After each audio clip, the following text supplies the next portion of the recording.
नमस्कार। आज स्वर्गीय सुमित्रा नंदन पंत जी की पुण्यतिथि है, जो साहित्य के छायावाद के आधार स्तंभ कवियों में से उनकी गिनती है। 4 माने जाते हैं ना छायावाद स्तंभ।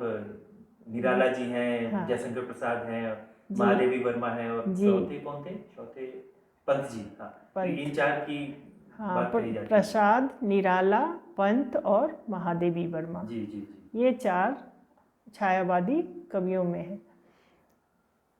तो आज उनकी पुण्यतिथि के ये पे उनके लिए यही हमें सबसे बड़ी श्रद्धांजलि लगती है उनके लिए, कि उनकी रचनाओं को फिर से पुनः हम याद करें और उनकी कृतियों का, उनकी प्रसिद्धि, उन्हें जो सम्मान मिला, उनकी हम चर्चा करें। तो उन्हें इस कई पुस्तक के लिए उन्हें साहित्य अकादमी का पुरस्कार, भारतीय ज्ञानपीठ का पुरस्कार और पद्म भूषण के पुरस्कार से भी सम्मानित किया गया है। ज्ञानपीठ शायद उन्हें चिदम्बरा के लिए चिदम्बरा उन्हें ज्ञानपीठ का पुरस्कार मिला, और कला एवं बूढ़ा चांद, इसके लिए उन्हें पद्म भूषण से, साहित्य अकादमी का पुरस्कार से सम्मानित की गई। यहाँ मैं आपको एक बात बताना चाहूँगा और दर्शकों को भी एक बात बताना चाहूँगा। क्या आप जानते हैं कि महानायक अमिताभ बच्चन को अमिताभ नाम किसने दिया है? ये सुमित्रा नंदन पंत जी ने दिया है। हाँ जी। तो ये बच्चन साहब कौन बनेगा करोड़पति में ये बता रहे थे एक एपिसोड में कि उनका नाम इनकलाब होने वाला था। और हरिवंश राय बच्चन जी और पंत जी बहुत घनिष्ठ मित्र थे, तो वो मिलने आए तो उन्होंने उस समय ही इनकलाब उन्होंने कहा कि अमिताभ नाम होना चाहिए। तो ये अमिताभ बच्चन जो आज महानायक है, तो अमिताभ नाम उन्हें दरअसल पंत जी ने दिया है। पंत जी ने दिया। जी हाँ जी। जी, सही। तो मुझे ये जानना है कि आपकी सबसे अच्छी कविता, पंत जी की कविता आपको कौन सी लगी? पंत जी की तो बहुत सारी कविताएं हमें पसंद हैं, लेकिन उनमें से कई हैं, भारत माता, ग्रामवासिनी, और भी हैं बहुत सारी उनकी रचनाओं में। मुझे एक आध याद हैं, जो जैसे कि वियोगी होगा पहला कवि, आह से निकली होगी कविता वाह वाह, अंजाम, यही होगी कविता अंजाम, ये आँखों सोच से। कितनी बड़ी है, वियोगी होगा पहला कवि। वाह, वियोगी बहुत होगा अच्छी पहला शीर्षक है। कवि, आह से उपजी होगी गान, वाह आँखों से निकलकर चुपचाप, वही होगी कविता अंजाम। वाह, ये तो बहुत ही अच्छी पंक्ति है। तो ये मुझे बहुत ही उनकी अच्छी पंक्ति लगती हैं, और भी उनकी बहुत सारी रचनाएं मुझे पसंद हैं, जिसमें कि भारत माता, ग्रामवासिनी, बहुत सारी हैं और भी। तो उनकी रचनाएं हमें बहुत पसंद हैं, क्योंकि वो प्रकृति के बेशुमार, मतलब प्रकृति में उनकी जो प्रेम, प्राकृतिक प्रेम जो उनका है, वो उनकी कविताओं को दर्शाता है। जी हाँ, प्रकृति के सुकुमार कवि उन्हें कहा हाँ, जाता है। कभी उन्हें कहा गया है। तो उनकी जो रचनाएं हैं, उनमें बहुत प्रकृति के साथ साथ मानव का भी जिक्र है, आत्मा, परमात्मा, जीव जगत, इन सब चीज़ों की जिक्र है। और वो 7 साल की अवस्था से ही कविता लिखते थे। अरे वाह। हाँ, और उनकी रचनाएं, बहुत सारी रचनाएं ऐसी हैं जो पढ़ने में हमें इतना आनंद आता है, लगता है कि जैसे कभी बादल पर लिखा उन्होंने, तो कभी इंद्रधनुष पे लिखा, तो कभी पर्वत पर, तो कभी नदियों पर। तो ये सब इतनी अच्छी उनकी रचनाएं लगती हैं कि प्रकृति में डूब के प्रकृति में आनंद में आनंदातिरेक होकर वो कविताओं को रचते थे।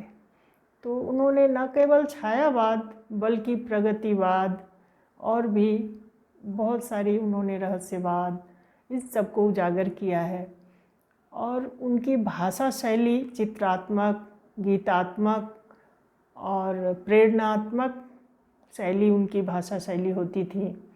और वो मतलब कि काफ़ी कोमल और सौंदर्य उनके कविताओं में देखने को मिलता था।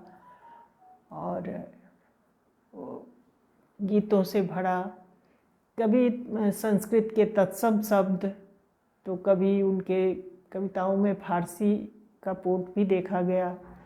तो उनकी कविताएं काफ़ी मतलब रसमय होती थी और लगता था जैसे कि वो प्रकृति में डूब के, बिल्कुल प्राकृतिक प्रेम में ये होकर डूबकर उसमें एकदम अपने आप को ये लीन हो जाते थे वो प्राकृतिक प्रेम में।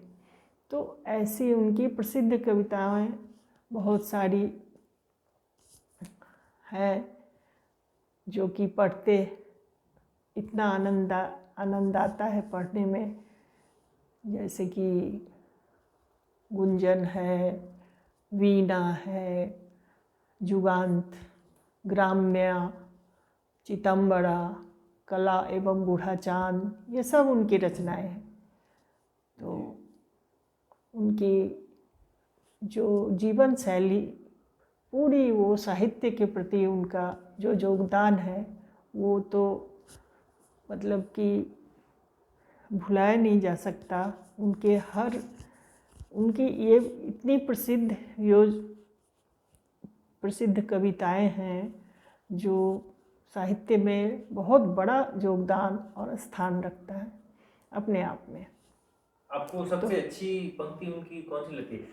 मैंने 2 पंक्तियां उनकी जो पढ़ी थी बचपन में, यह साँझ उषा का आंगन है, आलिंगन विरह मिलन का, चिन्हास अश्रुमय आनंद रे इस मानव जीवन का। हाँ, यह साँझ उषा का आंगन, अच्छी पंक्ति है। आलिंगन विरह मिलन का।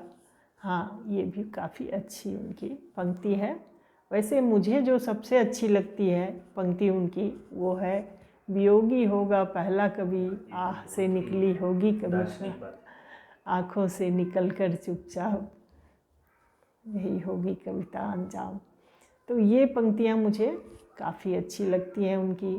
फिर भारत माता ग्रामवासिनी, ये सब मुझे काफ़ी अच्छी लगती है उनकी। धूल दूषरित, मैला आंचल, ये जो मैला उनकी आंचल नागार्जुन का है? नहीं, मैला आंचल नहीं, मैंने भारत माता को वो दर्शा रहे हैं कि ग्राम्य जीवन के ये में धूल दूषरित और उनका आंचल भी मैला सा, मतलब वो ग्रामीण झलक दिखाया जा रहा है उसमें। तो इस प्रकार उनका बहुत योगदान है और उनकी जो साहित्य में बहुत बड़ी उपलब्धि है, उनकी कविताओं की, उनकी रचनाओं की बहुत बड़ा योगदान है, स्थान है। तो इस तरह से हम पंत जी एक सम्माननीय, बहुत ही प्रतिष्ठित कवि हैं, जिनको कि प्रकृति का सुकुमार कवि कहा गया है।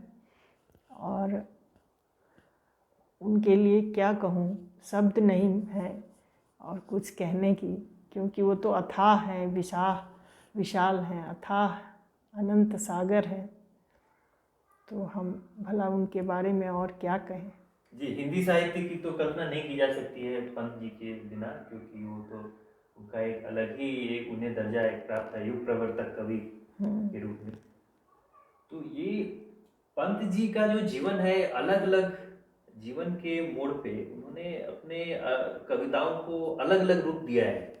जैसे शुरुआत की उनकी कविताएं हैं जो मार्क्स और फ्राइड की प्रोग्रेसिव विचारधारा से है। वो मार्क्स से भी प्रभावित थे, रविंद्रनाथ टैगोर से विशेषकर प्रभावित थे, मार्क्स से, गांधीवाद से भी प्रभावित थे।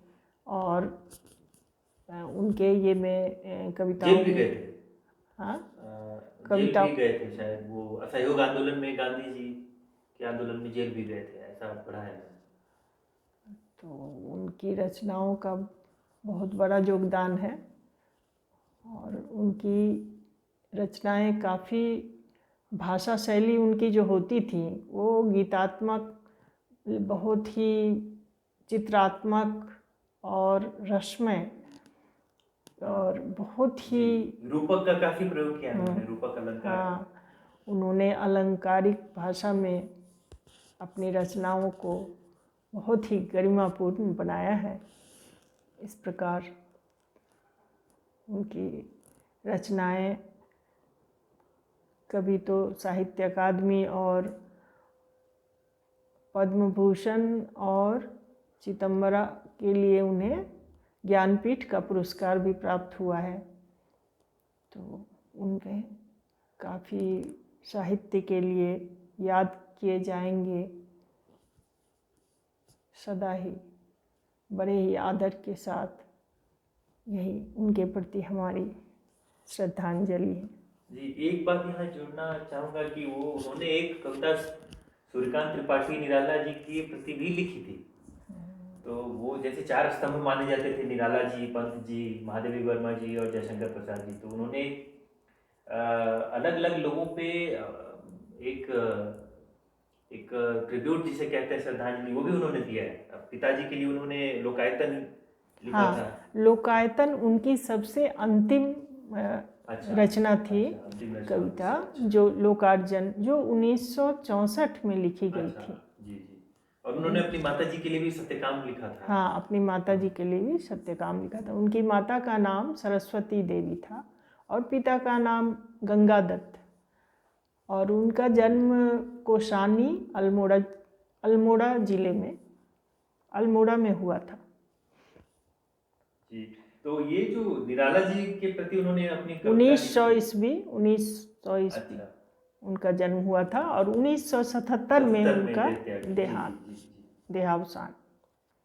उन्होंने निराला जी को अमृत पुत्र कवि कहा। तो ये एक बहुत बड़ी बात है, क्योंकि आमतौर पर स्पर्धा देखी जाती है, लेकिन उन्होंने तो कई कविताएं हैं जो आपने अभी जिक्र किया, भारत माता ग्रामवासिनी, वो भी बहुत अच्छी कविता है। और ये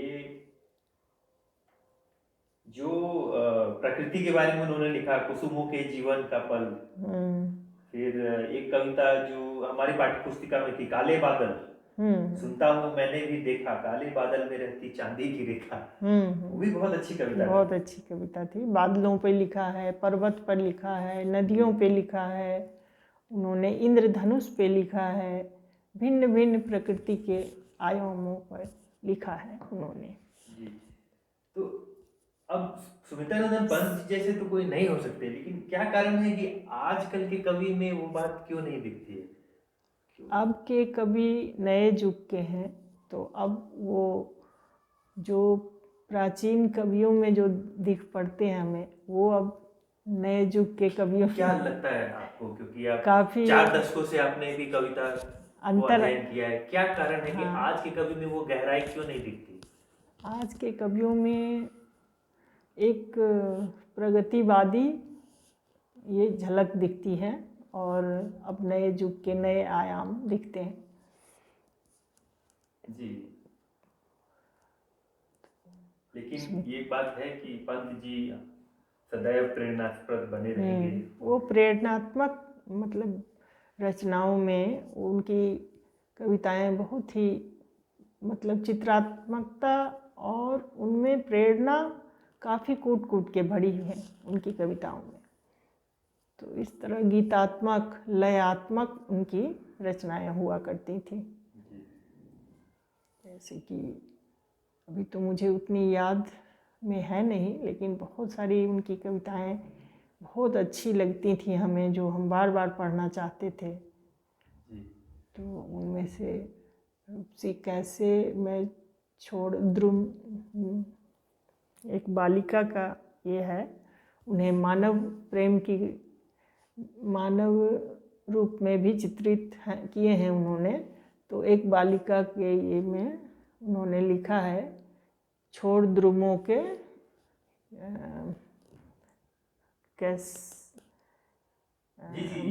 भाव। हाँ, वो तो मुझे याद नहीं है शायद। ये अच्छी कविता थी। छोड़ द्रुमों के ये छोड़ द्रुमों की मृदु छाया, तोड़ प्रकृति से भी माया, तोड़ प्रकृति से भी माया, कैसे, कोटि की कविता। हाँ, कैसे मैं हाँ, बाले तेरे बाल जाल में कैसे बाल उलझा बाल दूं जाल लोचन। में कैसे उलझा दूं लोचन।